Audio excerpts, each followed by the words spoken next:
Hello everyone, it's Alan Jones again, and welcome again to Relationship Economics. Today, real quickly, I do want to talk to the men specifically, but this is also many points that geared towards the women that are applicable there, particularly towards the end. Pay attention to what I drop at the end of this piece, if you would, please.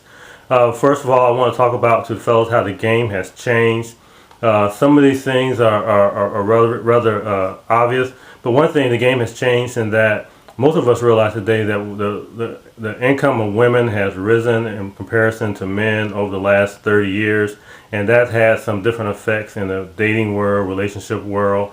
I think we're all aware of that.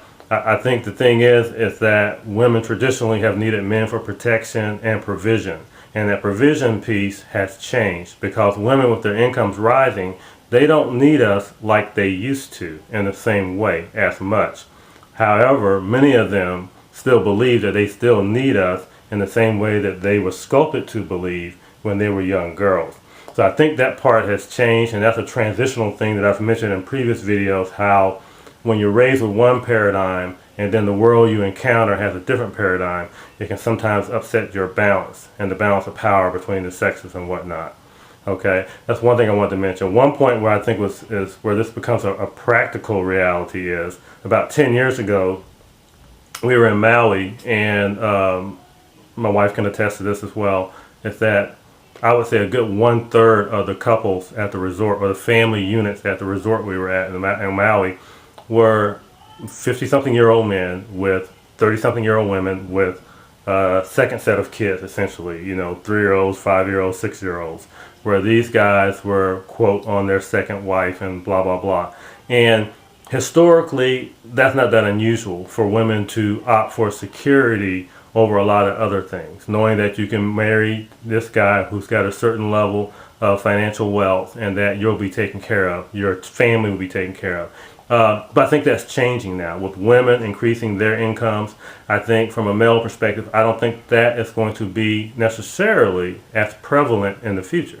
Now, I can't see the future, but I'm saying that the necessity, the women opting out, saying, well, I really don't want to compete in the workforce, I can opt to do this other thing. Some 40, 50-something-year-old guy is going to gladly, in some cases, take me on and provide for me and any children that we have. And that's been an option for some women in the past. But I'm thinking it may be a less desirable option in the future, potentially. Okay, the next point I want to make to the fellow specifically is somewhat related to that. When it comes to dating and committed relationships and whatnot, I think it's good for men to be wary of young women who have not had to provide for themselves out in the real world. The problem being is that if she if she goes straight from mama's house to living on campus, having her bills paid, daddy's house, daddy's paying this, and then she never has to provide for herself for any extended period of time, in my opinion, and there are exceptions. There are women who are raised and they understand, they get it, they understand how hard it is out there. But I think that for many women, they have to be out there on their own to learn to appreciate what you bring to the table. So if you're dealing with somebody that's 23 years old or 21 years old, or whatever the age might be, and they've never really had to fend for themselves, they don't really get it, as far as how hard you work and what it really takes to keep a home up and running, to have 2 cars and to have vacation and to have the kids, and not even that, just keep the lights on. A lot of people just don't get that, and they take it for granted. So I think that you have to be wary of that. And obviously, it was just a common theme throughout these dialogues, how you have to give things time to develop, get to know the person, and understand their sense of values and what they place a value on, and really understand who they are before you commit your heart, and definitely, also your finances. Now, dig this. Consider, has the sexual revolution been the root cause for the apparent lack of preparedness and viability of so many men in the workplace today? Does that make sense? Where's the connection? Well, could it be that men throughout history have always either consciously or subconsciously prepared themselves for life, learning to hunt, learning to fish, all these things, whether consciously or unconsciously, in order to attract a mate? Okay? These things aren't direct connections, but many things that we find attractive in opposite sex are really about procreation and about creating, finding a mate. okay, and have that mate being suitable to provide for the next generation. That keeps us going generation after generation. But if something has changed and the availability or perceived availability of women has increased, then some of the motivation for men to prepare themselves for manhood has diminished. Okay? If a man may think, well, obviously, if I prepare myself, if I take these courses, if I do this and that and work hard, then yes, I can expand my opportunities when it comes to the opposite sex.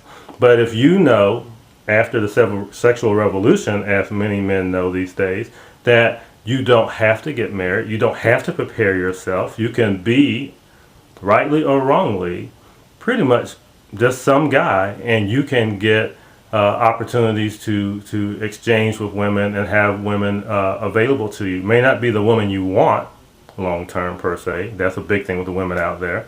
And there's always another fish in the stream. Okay. Now there's always been other fish in the stream, but you had to really work hard to get them. And now you don't have to work hard. So consciously, these guys may feel the need to prepare themselves, but if there's low-hanging fruit available, then the motivation is not as severe as it used to be. And I think maybe that's one of the outcomes of the sexual revolution that we really don't talk about and haven't. Another thing to illustrate my point, there's a book called Socio-economics by Stephen Levitt and Stephen Hubner, I believe. And in that book, they describe how the value, the inflation-adjusted value or cost of prostitutes in this country has dropped over the years. That the amount that prostitutes can charge has remained relatively flat compared to improved income levels. And they think that this is partly a product of supply and demand. That it's so readily easily for men to obtain sex these days that paying a prostitute, why take that risk? So men can obtain something for free, why pay for it? Okay, now, and that is in line with what we were stating earlier. Now, interestingly enough though, and this is an inside point to think about, is that they do point out in the book that they interview this woman who is a high-end prostitute. Or escort. She's not a prostitute. And what she provides, as she states, is, quote, the girlfriend experience. This is someone who, her clients are mostly wealthy men who can pay her $500 an hour plus to be with her, and this is multiple hours just to be with her. And they have her on their arm, and they take her to different events and things like that. She's a very skilled, intelligent woman, has her MBA, and has other businesses going, or had other businesses going on before she figured out she could make money doing this. But that goes to the point of basic economic principle of inelastic demand. Okay? Whereas even though the relative cost of women who sell their bodies for money has diminished over the years, there's still that top-end escort who can charge an extreme amount of money. And the reason is inelastic demand. In other words, not just that 1% or that 0.5% that can still charge that money. A good analogy might be beachfront property.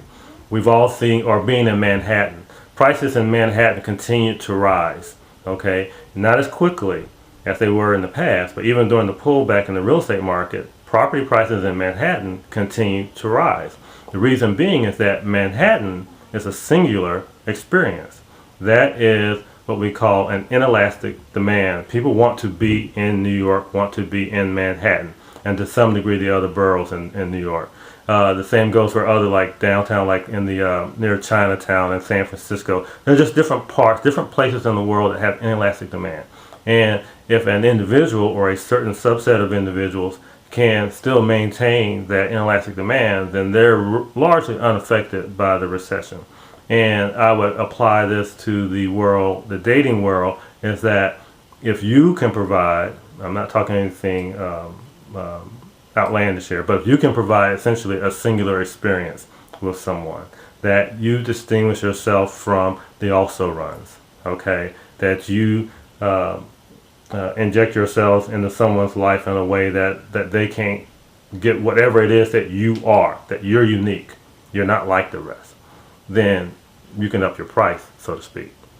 Not monetary price, but we talked about pricing before as far as how much someone's willing to work in order to earn you.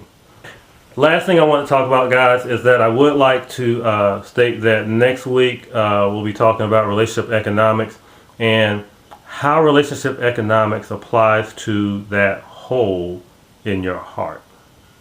Okay, that many people are experiencing these days, that emptiness, and when it comes to relationships and fulfillment as a man or a woman, and how some of the rules of economics apply to that, or can be applied to that. So tune in next week. Thank you, everyone, and have a great day. Take care. Be blessed.